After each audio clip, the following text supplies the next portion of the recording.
Y arrancamos otro conversadito. Seguimos dándole la vuelta a Venezuela. Otra vez estamos en un lugar precioso, hermoso, remozado del centro de Caracas. Estamos en pleno centro de Caracas, lo que es conocido como la Casa Amarilla. Este fue el palacio de gobierno del siglo XIX durante muchísimos años. Aquí en una ventana, según algunos historiadores, otros dicen que eso no sucedió así. Vicente Amparo preguntó si querían o no querían mando. Así es, aquí en esta zona, ¿no? Justo en esta esquina está el balcón. Y hay que recordar también, y disculpa que me meta, que de aquí también saltó Cipriano Castro cuando Cipriano Castro lo quería matar. Así es, cuando el intento de asesinato. Ya saben a quién tenemos en el conversadito del día de hoy, William Alfredo Castillo Boyé. Bienvenido. Bueno, gracias, William, Gustavo, gracias. A conversadito. William es conocido públicamente por su participación en medios de comunicación, en programas como TV Foro y muchos otros programas, presidente de TV, presidente de TV, ha sido viceministro de varias carteras de comunicación, en la Cancillería también fuiste viceministro del tema comunicacional. Así es. Y ahorita eres viceministro de Políticas Antibloqueo. Del Ministerio de Finanzas. Del Ministerio de Finanzas, correcto. Además, presides el Observatorio Antibloqueo venezolano, ¿verdad? Que está adscrito a ese viceministerio. Está adscrito a la vicepresidencia, pero tenemos la misma jefa, así que... Claro, que además surge a partir de la ley constitucional de antibloqueo, ¿no? Así es. William, creo que tienes una de las tareas más importantes que le ha tocado a la revolución en los últimos 8 o 7 años, porque tiene que ver con la esencia de lo que le ha pasado al pueblo venezolano en la etapa del presidente Nicolás Maduro. Así es. ¿Cómo has ido construyendo este proceso, esta tarea que llevas adelante en el viceministerio antibloqueo? Bueno, básicamente lo que nos hemos dedicado es a construir una narrativa y a investigar un problema que es invisible para la mayoría de los venezolanos. Venezuela ha recibido 763 sanciones directas y más de 900 medidas en un lapso de 7 años, casi 8 años ahora al final de este año. Y eso ha significado una devastación económica terrible, pero que es invisible para la gente, porque el discurso es, bueno, esto es contra unos funcionarios, sí, contra unos corruptos, supuestamente unos funcionarios públicos, etc. Pero la verdad es que esto ha impedido el acceso a medicinas, el acceso a alimentos, ha bloqueado la industria petrolera, la deuda venezolana está bloqueada, nos han robado todos nuestros activos en el extranjero y eso ha influido terriblemente, por supuesto, en la situación social y económica que hemos vivido en los últimos años. Es que en 4F, casualmente cumplimos 8 años también este año, vamos a cumplir, ahorita en noviembre, y nos ha tocado semana a semana, ¿no? En cierta forma, sin tenerlo como un objetivo, hacer el seguimiento de las sanciones, también nos ha tocado como hacer trabajo, porque 4F es un semanario de investigación y de análisis sobre todo este proceso, así que hemos venido como construyendo un acervo semana a semana. Uno se pone a ver la portada del 4F y uno dice que zaperocal hemos vivido, porque semana a semana hay un zaperoco distinto. Así es. Es el periodo, Gustavo, más terrible de nuestra historia en términos económicos. Es verdad. Cuando se hablan de las cifras de la economía venezolana, son cifras reales. O sea, la hiperinflación fue una realidad, ya hemos salido. La devastación del ingreso del Estado, del ingreso en divisas, es una realidad. La migración es una realidad, pero todo eso se oculta en el contexto, las razones, las causas. Y lo más importante que el pueblo tiene que entender es que detrás de esto hay una causa, hay un plan, que era la destrucción de nuestro proceso revolucionario y un cambio de régimen político, una suerte de reseteo del país, como se hizo en el golpe de Allende, como se intentó hacer en Nicaragua, como se intentó hacer contra Cuba, que es que la gente piensa que no puede haber un modelo distinto, que no puede haber un modelo distinto al capitalismo, que no puede haber un modelo solidario, social, de derechos sociales, y que tenemos que entregarnos al modelo destructivo del capital. Entonces, haber defendido ese modelo, ese proyecto, ese sueño de Hugo Chávez, pero que es el sueño de miles de venezolanos, de millones, de miles de campesinos, de obreros, de estudiantes, ha sido una épica y hay que reconocer la épica y la resistencia de nuestro pueblo estos años. Desde tu punto de vista, de esas más de 700 medidas coercitivas unilaterales contra Venezuela, que es el nombre correcto. Es que hasta decir el nombre es complicado. Es complicado. Lo estábamos hablando antes de la entrevista, lo conversaba con William, de que, bueno, cómo comunicar toda esta épica que el pueblo venezolano ha vivido, pero desde el punto de vista del observatorio y tuyo como viceministro en este tema, de esas más de 700, ¿cuál crees tú que han sido las que han trastocado la vida cotidiana del pueblo venezolano de manera más terrible, más directa? Hay 2 sectores golpeados que han incidido directamente. Primero, la industria petrolera. Ok. El bloqueo al comercio de petróleo, la posibilidad de Venezuela de vender su petróleo, el asalto a nuestros buques, han sido asaltados buques. Tenemos sancionados más de 30 buques de PDVSA, más de 39 buques extranjeros.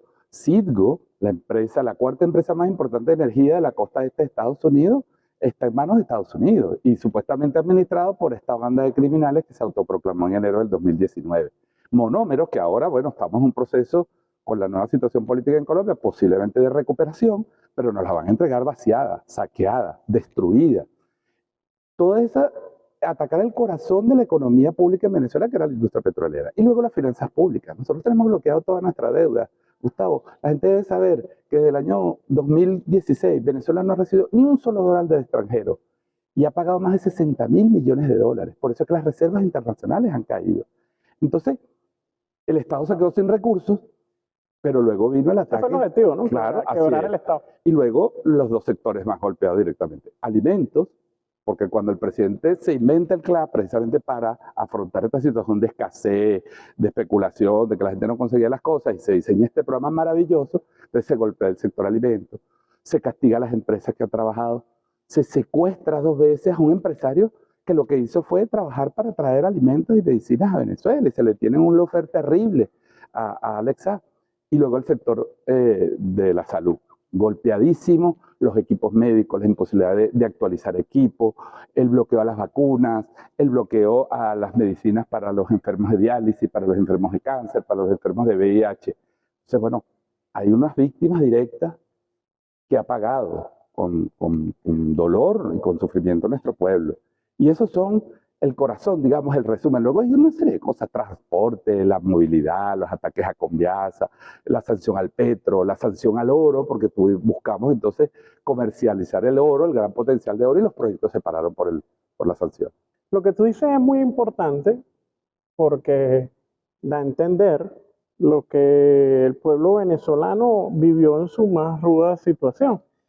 Y hay algo también muy importante, que es que los gringos, el imperialismo norteamericano, que a veces es una cosa también muy abstracta y difícil de explicar, porque la gente ve unos tipos por allá por Estados Unidos, bueno, ¿cómo es que este tipo me afecta a mí? O estos tipos me afectan a mí. Ellos se dieron cuenta que la columna vertebral, de lo que había, del proyecto que construyó Chávez, que fue tan exitoso, reconocido por todos los organismos internacionales, fue eso precisamente, la industria petrolera y el Estado venezolano. O sea, Chávez alrededor del Estado venezolano construyó un sistema que distribuyó por primera vez en la historia las riquezas de manera ejemplar. Y eso fue lo que intentaron quebrar. Ahora mi pregunta, luego de este contexto que te doy, ¿cómo es que logramos superar todo sin tener un solo dólar en el Estado venezolano? ¿Qué pasó con el pueblo venezolano y con el gobierno del presidente Nicolás Maduro, que ahorita hay un proceso de recuperación evidente que se nota en la calle? Sí, es una pregunta extraordinaria, Gustavo, porque no es fácil de responder. No es fácil de responder. Incluso para nosotros mismos. Yo creo que nosotros vamos a ir descubriendo las claves de la resistencia victoriosa de nuestro pueblo a lo largo de los próximos años. Ha habido, para mí, 3 factores fundamentales. Primero, la continuidad de un proyecto, la decisión política y la voluntad política de defender nuestro modelo social inclusivo que está en nuestra Constitución, que se basa en fortalecer el Estado para redistribuir la riqueza, pero también para darle derechos que fueron negados durante 100 años al pueblo venezolano. O sea, hubo una decisión política, es decir, no entregar el proyecto, no rendir el proyecto. Que es de alto reconocimiento. Así es, y se pagó un costo, sin duda. Hay que reconocer. Luego está las medidas que el propio Estado fue construyendo. Recuerda que en 2018 el presidente lanzó un programa económico. Claro. La gente no se habla de eso, pero gran parte de los equilibrios que estamos logrando es producto de un trabajo consistente del año 2018 para impulsar la producción agrícola, para impulsar las exportaciones no tradicionales. Lo que llamaron los motores, ¿te acuerdas? Los motores productivos, para ir buscando cómo ir resolviendo los problemas logísticos y operativos de la industria petrolera. Ahí hay que hablar de las alianzas internacionales que nos han ayudado a construir, a recuperar nuestra industria petrolera. Y el tercer factor es la resistencia del pueblo en la calle, la paciencia, la dignidad del pueblo venezolano. La producción que se ha generado hoy, mira, el sector campesino, el proyecto de semillas. En estos años se han sustituido más semillas importadas que en toda nuestra historia, con creatividad popular, con ingeniería popular, con inventiva popular. Las comunas están hoy produciendo en el país un montón de cosas que no están en el PIB. que ni siquiera se está reflejando en este crecimiento del PIB. Yo creo que la labor del Estado, la labor del pueblo, por supuesto la unidad política, la unidad cívico-militar ha sido fundamental porque intentaron quebrarla, son clave. Pero nosotros vamos a ir descubriendo la cantidad de cosas que ha hecho este pueblo. Yo creo que es un proceso muy hermoso también de descubrir cómo el pueblo se dotó de paciencia, de resistencia, de creatividad y ha ido derrotando este proceso. Finalmente, ahí quiero que me converses sobre eso, que sé que has estado sobre el tema y haciéndole seguimiento.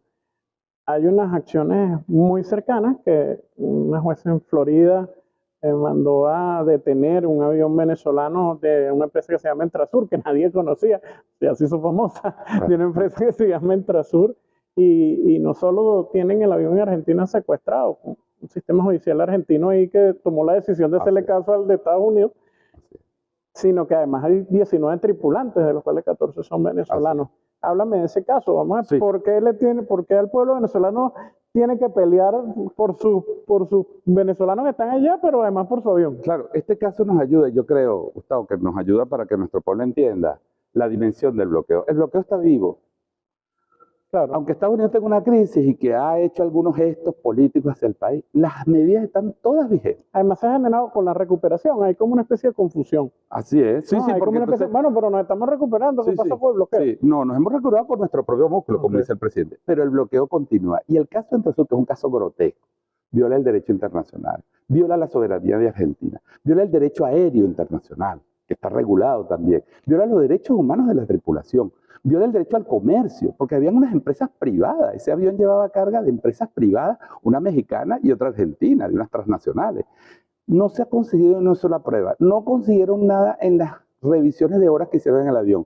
Los funcionarios están absolutamente limpios, no tienen ningún proceso judicial en ninguna parte del mundo, tanto los tripulantes iraníes como la tripulación venezolana. Y están allí por un lawfare, por una judicialización para dañar a Venezuela por órdenes del gobierno sionista de Israel y del gobierno de Estados Unidos, que son los operadores y los que están presionando para lograr esta situación terrible que bueno, tensa las relaciones con Argentina, porque es evidente que nosotros tenemos que reclamar nuestro derecho dignamente como lo ha hecho el presidente. Claro. Es un caso grotesco, patético, pero creo que el pueblo de aquí también va a sacar una lección. Nosotros vamos a recuperar ese avión, yo no tengo la menor duda, pero nuestro pueblo debe entender que ese es el tipo de cosas que son parte del bloqueo, que son parte de la agresión multiforme, pero que los medios ocultan precisamente para no evidenciar la magnitud de lo que se está haciendo contra Venezuela. Ese era el avión humanitario para llevar ayuda al Caribe, para llevar ayuda a zonas remotas de Venezuela en casos de tragedia, para trasladar personal de defensa civil, para trasladar bomberos. No, porque es un superavión, ¿no? Porque es un superavión. Ese es el avión de medio de las medicinas, las vacunas,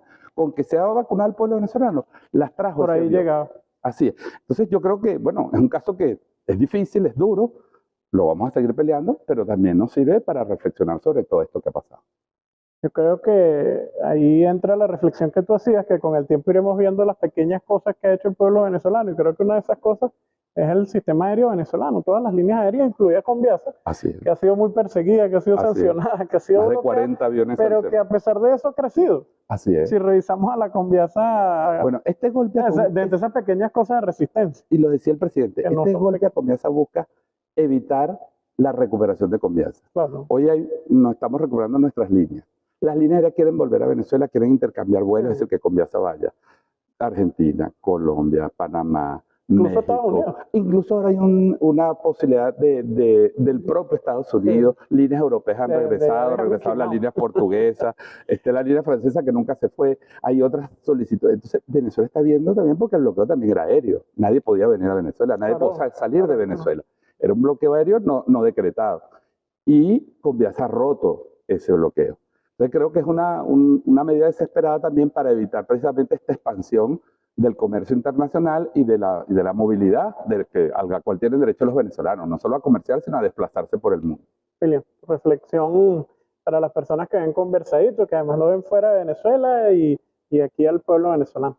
Bueno, la reflexión, Gustavo, y a todos los que ven este programa, los usuarios, como decimos aquí en Venezuela, es que Venezuela está de pie. Venezuela ha sido atacada y agredida de una manera como nunca en su historia, pero la resistencia, la paciencia, la dignidad de este pueblo y su sentido productivo, las transformaciones en la cultura productiva de Venezuela que estamos viendo, han hecho que estemos de pie. Y Venezuela va a seguir avanzando. Va a demostrar que es posible derrotar el bloqueo y ya lo estamos viendo. William Castillo, oye, muchísimas gracias por estar en Conversadito. Este fue otro capítulo de su programa Conversadito. Recuerden suscribirse en el canal, darle me gusta y compartir ahí en la campanita. No me acuerdo dónde es que queda. Conversadito.